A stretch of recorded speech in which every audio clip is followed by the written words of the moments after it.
بسم اللہ الرحمن الرحیم۔ گمنام ہیرو کے معزز ناظرین السلام علیکم۔ آئیے چلتے ہیں کہانی کی طرف۔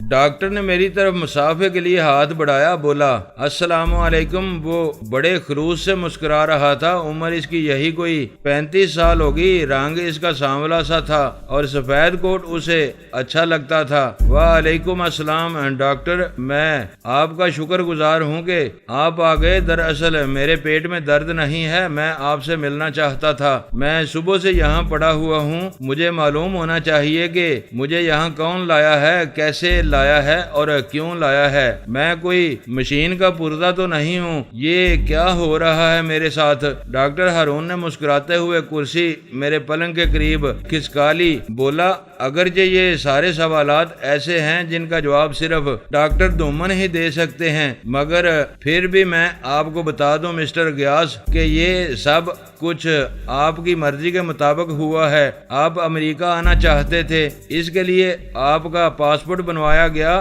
عارضی ویزا آپ کے لیے حاصل کیا گیا، پھر آپ کو شدید بیمار ظاہر کر کے وہ یہاں علاج کے لیے لے آئے۔ آپ کی ٹانگوں پر پلستر چڑھایا گیا، کسی اور کے ایکس رے رکھے گئے تاکہ راستے میں کسی کو شک نہ ہو سکے، اور مزے کی بات یہ ہے کہ ہمارا یہ منصوبہ بہت کامیاب رہا۔ مس ہیریسن آپ کو اپنے ساتھ ہی لے ہی آئیں، وہ جو آپ کی نرس تھیں۔ میں حیرت زدہ ہو کر اس کی باتیں سنتا رہا، مگر اس میں میرے مطلب کی بات کوئی نہیں تھی۔ وہ جھوٹ بول رہا تھا یا اسے کچھ بتایا گیا تھا؟ کیا آپ کو یقین ہے کہ میں نے خود یہاں آنے کی آرزو کی تھی؟ میں تو یہی سمجھتا ہوں، بلکہ مجھے بتایا ہی یہی گیا ہے۔ عارضی ویزے کو بعد میں تبدیل کروایا جا سکتا ہے، ڈاکٹر دومن کو تم نہیں کہہ سکتے۔ جی ہاں، وہ گورنر لگے ہیں یہاں کے۔ کیا بات ہے ان کی؟ کیا آپ بتا سکتے ہیں کہ ڈاکٹر عالیہ کہاں ہوتی ہے؟ وہ بھی ادھر ہی ہیں، مگر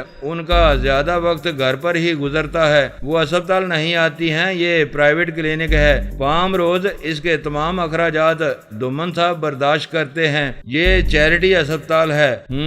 کیا آپ کو یقین ہے کہ میری ٹانگوں پر پلستر اس لیے چڑھایا گیا تھا تاکہ وہ زخمی نظر آئیں، یا کوئی اور بات تھی؟ میرے سوال پر اس کی آنکھیں پھیلنے لگیں۔ پلستر میری ناف تک پھیلا ہوا تھا، مجھے بیٹھنا مشکل نظر آتا تھا۔ آپ کا کیا خیال ہے اس میں کوئی اور بات بھی شامل تھی؟ ایسا نہیں ہے مسٹر گیاس، تم غلط کہتے ہو۔ میرا نام گیاس نہیں ہے، میں غلام جلانی ہوں۔ میرا دوسرا نام سردار کریم نواز ہے۔ پھر کسی نے مجھے گیاس کہنا شروع کر دیا۔ اب تم نے میرا نام گیاس احمد رکھ دیا۔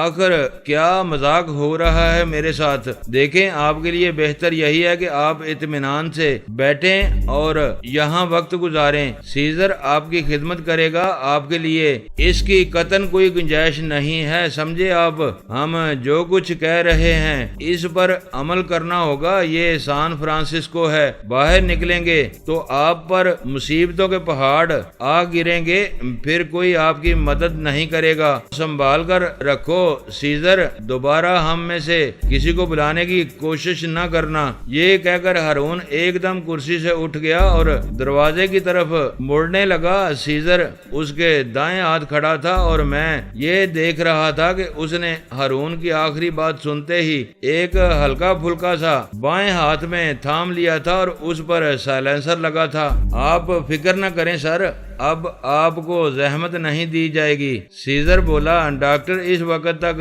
دروازے میں چابی لگا رہا تھا، مگر سیزر کی نگاہ میری ہر حرکت کا اندازہ کر رہی تھی اور میری ہمت ان ٹیکوں نے ختم کر دی تھی۔ میرے بدن میں وہ پہلی سی توانائی باقی نہیں رہ گئی تھی۔ مجھے سنبھلنے کے لیے کچھ وقت درکار تھا۔ میں نے اپنے ارادے پر خود ہی برف ڈال دی اور اسے نکل جانے دیا۔ وہ میرے لیے صحیح وقت نہیں تھا اور نہ وہ ہارون میرا مخاطب تھا، اس کو باندھ کر مجھے کچھ حاصل نہ ہوتا۔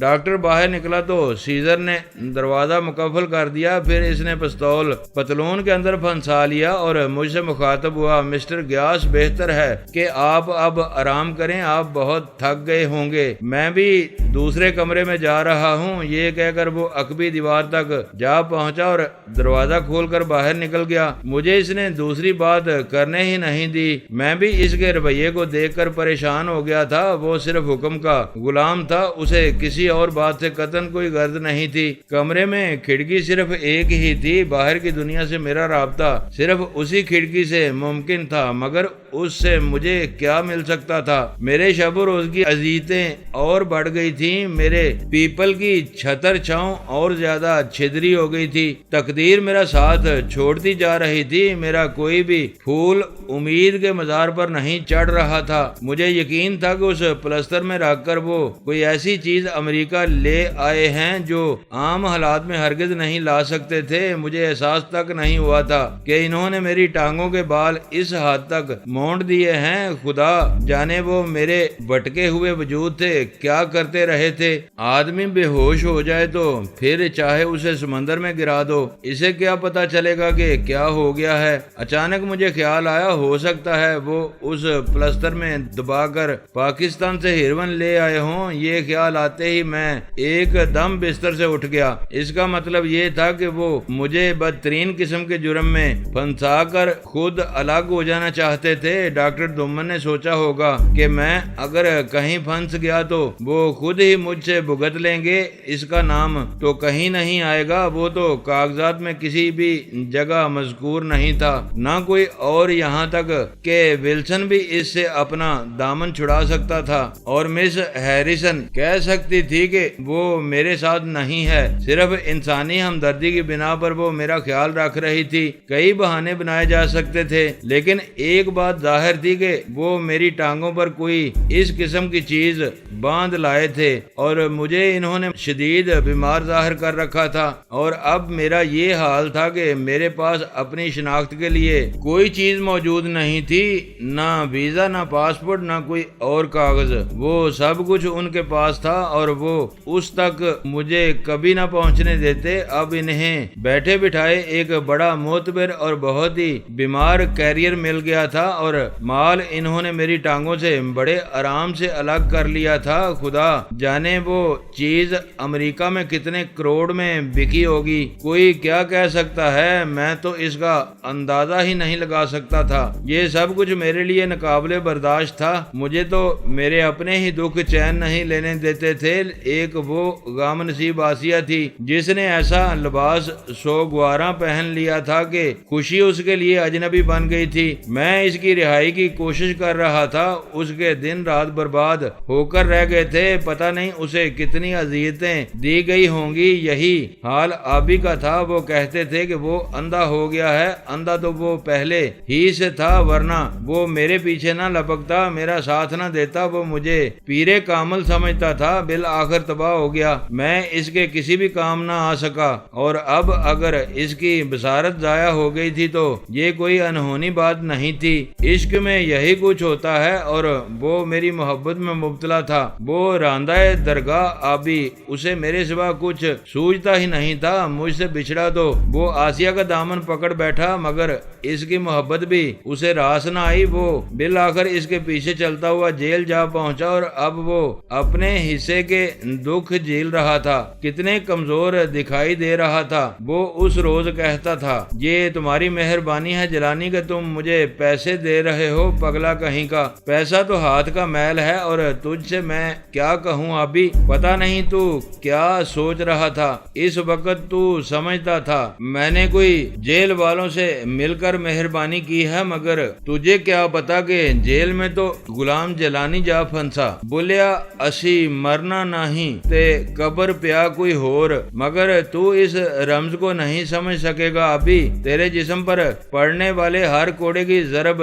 میرے جسم پر داغ چھوڑ رہی ہے، تجھے کیا معلوم کہ میں کیا محسوس کرتا ہوں اور اب میں کس جال میں جا پھنسا ہوں۔ یہ سان فرانسسکو ہے ابھی، ہم نے صرف اس کے بارے میں پڑھ رکھا تھا کہ یہ کوئی امریکہ کا شہر ہے، تمہیں تو معلوم نہ ہوگا، مگر میں نے ایک کہانی بوتل کا جن پڑھی تھی، اس نے ان جگہوں کا ذکر کیا تھا، اسے ہوائی بہت پسند تھا، وہ شاید انہی جگہوں کا رہنے والا تھا۔ یہ ایسی سرزمین ہے جو شاید بحر الکاہل اور امریکہ کے درمیان میں کہیں واقع گیا ہے، مگر سان فرانسسکو اس سے آگے ہے۔ مجھے یہ دن بھی دیکھنا تھا ابھی کہ میں تیرے بغیر بن دیکھے بن سنے اس عظیم سمندر پر سے گزرتا چلا آیا تھا، اور مجھے معلوم بھی نہیں ہو سکا تھا کہ میں سفر میں ہوں اور اب ریاست کیلیفورنیا کے صدر مقام پر آ بیٹھا ہوں۔ ابھی مجھے اسے اندر سے دیکھنا ہے۔ کہتے ہیں یہاں سے امریکہ ایسا نظر آتا ہے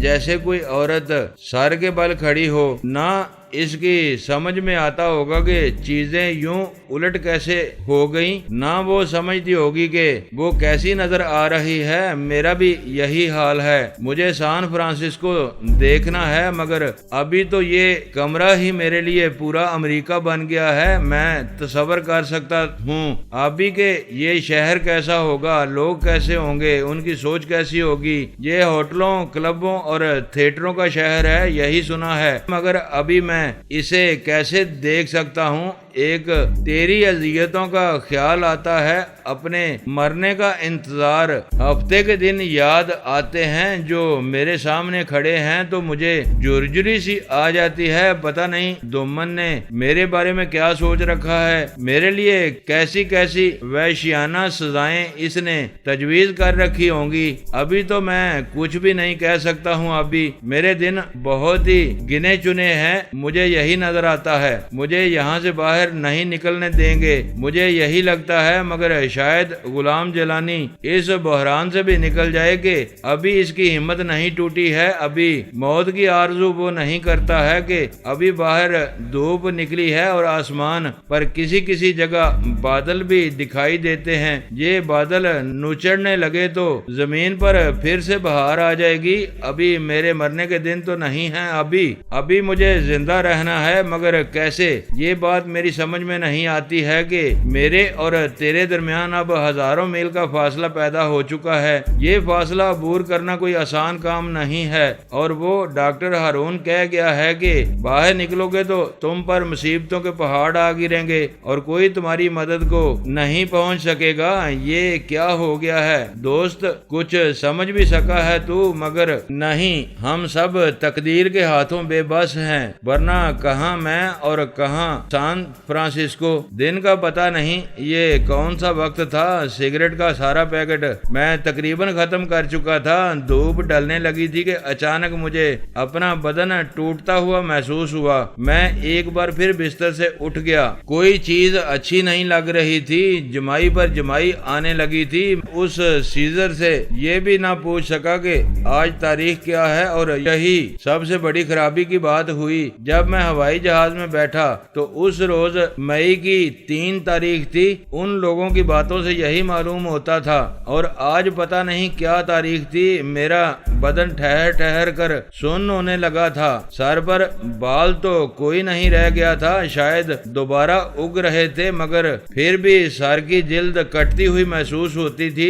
بدن شیل ہونے لگا تھا اور میری سمجھ میں نہیں آ رہا تھا کہ ہو کیا رہا ہے۔ یہ حالت تو میری کبھی بھی نہیں ہوئی تھی۔ میں بدترین حالات میں بھی خود کو بہت سنبھال کر رکھتا تھا، مگر اب کیا ہو گیا تھا مجھے؟ میں نے پیکٹ میں رکھے آخری 3 سگریٹوں میں سے ایک سگریٹ نکال کر سلگا لیا۔ میں سمجھا سب اس کی وجہ سے ہے، اسے پی کر آرام آ جائے گا، مگر اٹھ کر میں نے پانی کا گلاس بھر کر پیا، مگر میری کسل مندی دور نہیں ہوئی۔ لگتا تھا میں زیادہ دیر تک زندہ نہیں رہوں گا۔ بدن کسی چیز کا طالب تھا، مگر وہ کیا چیز تھی اس کا مجھے قطعاً کوئی اندازہ نہیں تھا۔ میں کمرے میں شدید اضطراب کی حالت میں ادھر ادھر گھوم رہا تھا، مگر قرار مجھے نہیں آ رہا تھا۔ یوں محسوس ہوتا تھا جیسے کوئی ہاتھ سے چھوٹ گئی ہے ایسی چیز جس میں میری روح بندھی ہوئی تھی۔ میں منہ پھاڑ پھاڑ کر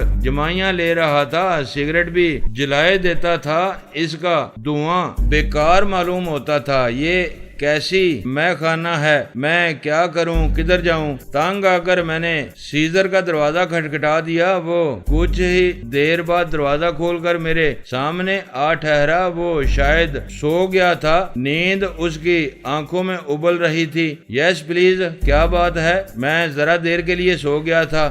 آج کیا تاریخ ہے سیزر؟ میں نے دیوار کا سہارا لیتے ہوئے کہا۔ مجھ سے کھڑا نہیں ہوا جا رہا تھا، سارا بدن لرز رہا تھا، میرے جسم میں جان ہی نہیں رہی ہے، حلق خشک ہو رہا تھا، جسم کسی چیز کی طلب میں بڑی اذیتیں اٹھا رہا تھا، اور سیزر دروازے میں کھڑا مجھے غور سے دیکھ رہا تھا۔ بتاؤ سیزر، آج کیا تاریخ ہے؟ تم بولتے کیوں نہیں ہو؟ مجھے کیا ہوتا جا رہا ہے؟ میری مدد کرو سیزر، مجھے سمجھاؤ کہ میں کیا ہوں۔ میرے آنسو بہہ نکلے، میری سمجھ میں نہیں آ رہا تھا کہ کیوں ہو رہا ہے ایسی آزردگی اور ایسی بے بسی تو زندگی بھر مجھ پر غالب نہ آ سکی تھی۔ آج 11 تاریخ ہے مسٹر گیاس، پر آپ کیوں پوچھ رہے ہیں؟ 11 کا لفظ سن کر مجھے یوں لگا جیسے کسی نے میرے دماغ کا فیوز اڑا دیا ہے۔ تم بکواس کرتے ہو، آج 11 کیسے ہو سکتی ہے؟ جب میں ہوائی جہاز میں بیٹھا تھا تو اس روز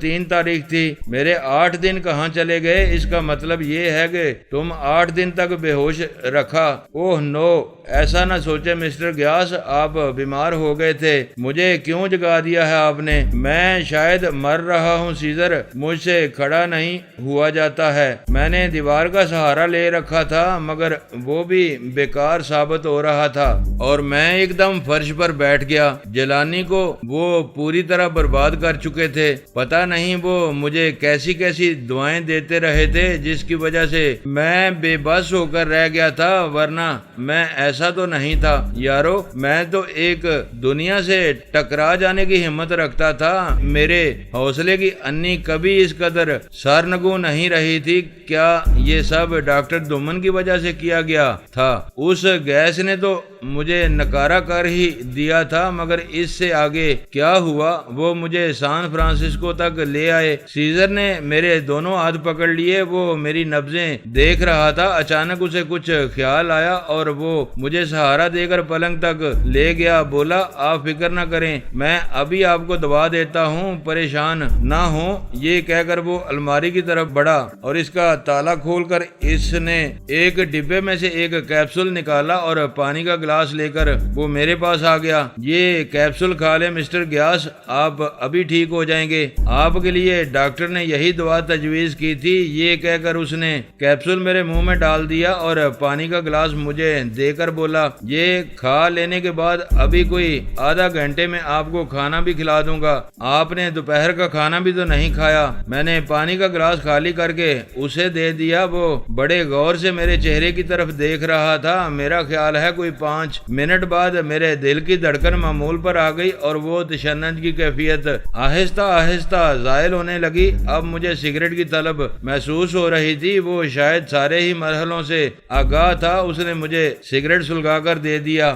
آپ آرام کریں، میں آپ کے لیے کھانا لاتا ہوں۔ یہ کہہ کر وہ مجھے چادر اڑا کر دوسرے کمرے میں چلا گیا۔ اس کیپسول نے معجزہ نما اثر دکھایا تھا۔ میری طبیعت پھر سے بحال ہو گئی تھی اور اب سگریٹ مزہ دے رہا تھا، مگر سوال یہ تھا کہ اس کیپسول میں آخر ایسی کیا چیز تھی؟ بدن ایک دم پرسکون ہو گیا تھا۔ وہ بہت اچھی دوا تھی، مگر اس کی ضرورت مجھے کیوں محسوس ہو رہی تھی؟ آخر مجھے کیا مرض لگ گیا تھا؟ کچھ تو میری سمجھ میں آتا نہ۔ مجھے کھانسی تھی نہ میرا دل اتنا کمزور تھا کہ میں بات بے بات ڈہ جاتا۔ کوئی مرض مجھے ہوتا تو اس کا مجھے علم ہو جاتا۔ میری ذہنی حالت بھی ٹھیک ہی تھی۔ کیپسول نہ ملنے کی وجہ سے میرا دماغ جو کیفیت محسوس کر رہا تھا وہ اب ختم ہو چکی تھی، مگر میرے یہ 8 دن کہاں گزرے؟ وہ سارے کے سارے بے ہوشی کی نظر ہو گئے۔ آخر ہوا کیا تھا؟ مجھے وہ لوگ مس ہیریسن کے حوالے کر کے چلے آئے تھے۔ مجھے وہ ٹیکا بھی لگاتی رہی ہوگی۔ ایک ٹیکا تو مجھے یاد تھا اور اس کی وجہ سے میرا دماغ بھی معاف ہو گیا تھا۔ پھر مجھے کسی بات کا ہوش نہیں رہا تھا۔ مجھے نہیں معلوم تھا کہ میں آسمان پر ہوں کہ زمین پر۔ ایسے میں وہ میری بے خبری سے فائدہ اٹھا کر خدا جانے مجھے کہاں سے کہاں لے گئے اور پھر فرانسسکو میں لا اتارا۔ یہ بھی مجھے سیزر سیزر نے ہی بتایا تھا، مگر اس کا کیا بھروسہ کہ یہ جگہ سان فرانسسکو ہی تھی۔ میں کھڑکی سے باہر دیکھتا تھا تو ایک وسیع باغ نظر آتا تھا، اس سے آگے ایک سڑک اور بس۔ کسی بات سے یہ معلوم نہیں ہوتا تھا کہ میں کہاں ہوں۔ ماحول البتہ بہت بدلا سا نظر آتا تھا۔ چیزوں کی حالت یہ احساس دلاتی تھی کہ میں اپنے وطن سے بہت دور نکل آیا ہوں۔ اس حبشی کی موجودگی بھی یہی بتاتی تھی، اور اب وہ میرے لیے کھانا لینے گیا تھا۔ میں نے اچھا کیا ماں جی کو اپنی کوٹھی میں ٹھہرا آیا تھا۔ قابل اعتبار ملازم بھی انہیں دے آیا تھا، روپیہ بھی ان کے پاس موجود تھا۔ انہیں کسی بات کی فکر نہیں ہوگی۔ ایک آسیہ کے بارے میں سوچ کر ان کا دل آزردہ ہو جاتا ہوگا، مگر وہ تو اپنی تقدیر بھگت رہی تھی۔ ایک دیوار گریا ہر وقت اس کے سامنے رہتی تھی، وہ اس صورتحال کو بدل نہیں سکتی تھی۔ اس کے بارے میں ماں جی کو زیادہ پریشان نہیں ہونا چاہیے تھا۔ ابھی بھی آسیہ کے ساتھ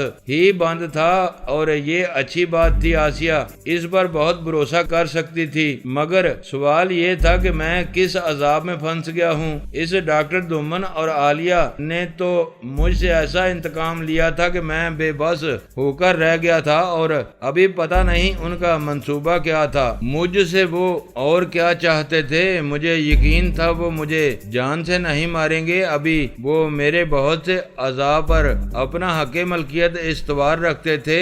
وہ میری آنکھیں نکال کر بیچ سکتے تھے، میرے پھیپھڑے بھی ان کے کام آ سکتے تھے، مگر وہ مجھے مار دینے کے حق میں نہیں ہوں گے۔ ہاں، جب وہ یہ محسوس کریں گے کہ اب اس آدمی کو مار دینا ہی بہتر ہے، تو پھر شاید وہ مجھے کوئی ٹھنڈی پڑیا دے کر ختم کر دیں۔ ایک کیپسول ہی بہت کافی تھا، ایک سائنائڈ کا کیپسول، اور ان کی ساری کلریں دور ہو سکتی تھیں۔ پھر انہیں مجھ سے کسی قسم کا خوف محسوس نہیں ہوگا۔ مجھ سے وہ بھرپور فائدہ اٹھا کر مجھے ختم کر دیں گے، مگر ابھی نہیں، اور اس ذرا سی مہلت سے ہی فائدہ اٹھا لینا چاہیے تھا، ورنہ پھر بہت دیر ہو چکی ہوگی۔ مگر مصیبت یہ تھی کہ میرا بدن اپنی اصل حالت پر نہیں آ رہا تھا۔ میری ہمت جواب دے جاتی تھی۔ میں تو سیزر سے بھی نہیں نمٹ سکتا تھا، اور اس کی وجہ میری سمجھ میں نہیں آ رہی تھی۔ کوئی 15 منٹ بعد سیزر میرے لیے کھانا لے آیا۔ اب کی بار وہ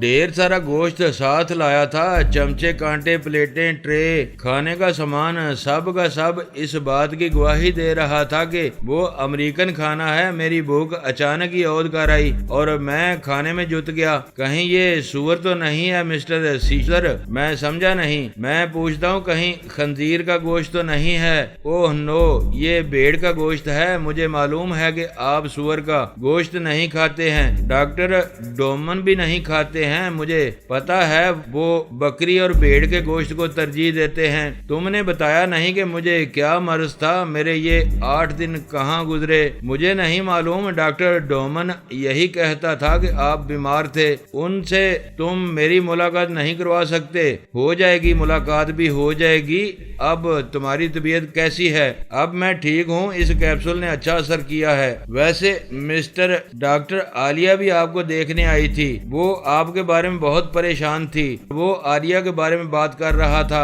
اسی لیے تو میں کہتا ہوں سیزر کہ تم میری ان سے ملاقات کروا دو۔ عالیہ اچھی عورت ہے، میں اس کی وجہ سے یہاں آیا ہوں، ورنہ مجھے بیماری کوئی نہیں ہے۔ شاید وہ شام کو ادھر آ جائیں، انتظار کرو۔ یہ کہہ کر وہ پھر اپنے کمرے میں جا گھسا۔ دروازہ اس نے اپنی طرف سے بند کر لیا، اور میں پھر سوچ کے گرداب میں پھنس گیا۔ میرے پروردگار، یہ میں کس مصیبت میں گر گیا ہوں؟ یہاں کوئی ایسا نہیں جو میری بات سمجھ سکے۔ کسی کو میرے نفع نقصان سے کوئی غرض نہیں۔ پتہ نہیں وہ مجھے کس لیے یہاں لے آئے ہیں، وہ سامنے بھی نہیں آ رہے ہیں۔ آخر وہ چاہتے کیا ہیں؟ سیزر کے دیے ہوئے کیپسول نے میرے بدن میں ٹھہراؤ پیدا کر دیا تھا، مگر اس کے باوجود میں شدید کمزوری محسوس کر رہا تھا۔ وہ بہت دنوں بعد مجھے کھینچ کر زندگی کی سرحد پر واپس لے آئے تھے، اور اب تک پچھلے 10-12 دنوں سے وہ مجھے ٹیکوں کے ذریعے مسلسل بے ہوش رکھتے چلے آئے تھے، اور یہی وجہ تھی کہ مجھے شدید نکاہت کا احساس ہو رہا تھا، لیکن میرے پاس اس کا کوئی علاج نہیں تھا۔ اگلے 2 دن میرے اس حال میں بسر ہوئے کہ 11 بجے میری حالت غیر ہونے لگتی، مجھے پھر کسی شے کی طلب ہوتی تھی، یوں جیسے میرے اندر سے کوئی چیز چیز نوچی جا رہی ہو، کلیجہ جلنے لگتا تھا۔ ناشتہ تو میں ٹھیک سے کر لیتا تھا، مگر کوئی 2 گھنٹے بعد میرے جسم میں شدید تشنج ایسی کیفیت پیدا ہونے لگتی۔ سیزر میری اس حالت کو اب سمجھنے لگا تھا۔ اس نے ان میں مجھے پھر کیپسول کے زیر اثر رکھا۔ اس کا نتیجہ یہ نکلتا تھا کہ میں پھر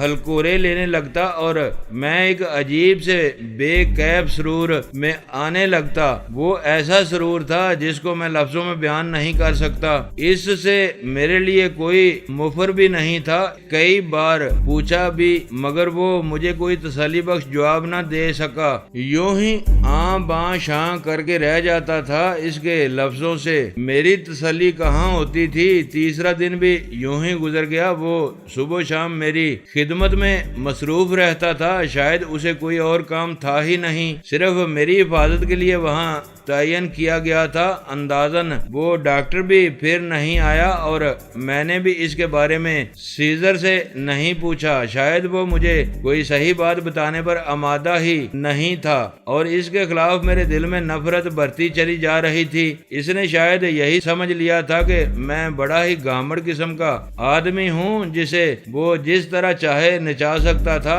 ڈاکٹر دومن نے جسے وہ کہتا تھا شاید اسے میرے بارے میں کچھ بھی نہیں بتایا تھا۔ چوتھے روز تو حد ہی ہو گئی۔ مجھے ناشتے کے بعد ہی اس کی طلب محسوس ہونے لگی۔ تب مجھے احساس ہوا کہ شاید وہ مجھے بہت ہی گھٹیا نشے کا عادی بنا رہے ہیں، ورنہ تو کوئی وجہ سمجھ میں نہیں آ رہی تھی کہ میں یوں ٹھیک وقت پر آپے سے باہر ہو جاتا۔ میرا جسم چٹکنے لگتا، سانس دھوکنے کی طرح چلنے لگتی۔ ایک گجی گرمی مجھے لگتی تھی کہ اپنے ارد گرد کی ہر شے سے نفرت ہونے لگتی تھی۔ اس کا حل کیا تھا آخر؟ میری طبیعت جب زیادہ ہی بگڑنے لگی تو میں ایک روز اٹھ کر دروازے کی طرف لپکا۔ تب مجھے محسوس ہوا کہ سیزر کسی سسٹم کے تحت کسی اسکرین پر سے مسلسل میری حالت کو نگاہ میں رکھتا تھا، کیونکہ ابھی میں دروازہ کھٹکھٹایا بھی نہیں تھا کہ وہ ایک دم پٹ کھول کر میرے سامنے آ گیا۔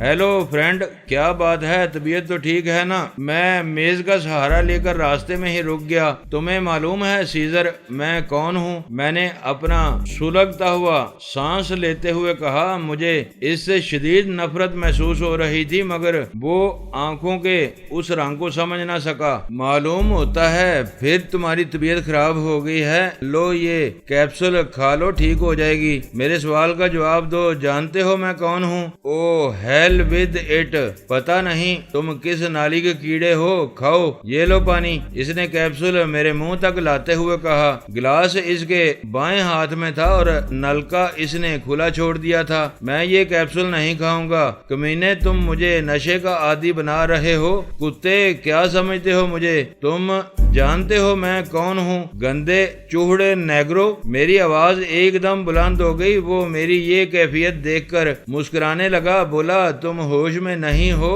یہ کیپسول کھا لو، ابھی ٹھیک ہو جاؤ گے۔ لو شاباش۔ مگر جیسے ہی وہ کیپسول میرے منہ میں ڈالنے لگا، میں نے بدن کی ساری قوت ہاتھوں میں مجتمع کر کے اس کی گردن پر انگلیاں رکھ دیں۔ وہ معجزہ نما انگلیاں حرکت میں آئیں تو سیزر ایک دم تڑپ کر پیچھے ہٹا، مگر اس کے عقب میں وارڈروب تھا، جگہ نہ ہونے کے برابر تھی۔ میرے دونوں ہاتھوں کی انگلیاں اس کی گردن کے اندر گہری دھنس چکی تھیں۔ دوسرا سانس اسے لینا نصیب نہیں ہوا اور وہ اوندے منہ زمین پر جا پڑا۔ اس کی صرف آنکھیں ہی کھلی رہ گئی تھیں اور ان میں ایسا تحیر ابھر آیا تھا کہ بائدو شاید اس کی سمجھ میں ہی نہیں آیا ہوگا کہ اس کے ساتھ ہوا کیا ہے۔ کیپسول فرش پر گر چکا تھا، گلاس کرچی کرچی ہو گیا تھا اور کسی کو علم نہیں تھا کہ میرا محافظ کس راہ سے کس طرف نکل گیا تھا۔ اس کو بے بس کر کے میں چند لمحوں تک یوں ہی میز کے ساتھ کھڑا اسے غور سے دیکھتا رہا۔ لگتا تھا جیسے میں کوئی پہاڑی عبور کر رہا ہوں۔ چڑھائی ہی چڑھائی تھی۔ میرے سامنے جس پر قدم دھرنا میرے لیے ناممکن نظر آتا تھا، میرا کلیجہ الٹنے لگا تھا۔ ابھی تک میرا جسم لرز رہا تھا۔ کسی شے کی طلب نے مجھے پاگل کر رکھا تھا، مگر میں نے تہیہ کر رکھا تھا کہ خواہ کچھ ہو جائے میں اس کیپسول کا زہر حلق سے نیچے نہیں اتاروں گا۔ یہ میرا عہد تھا جو میں نے اپنے بے جان دل سے کر رکھا تھا۔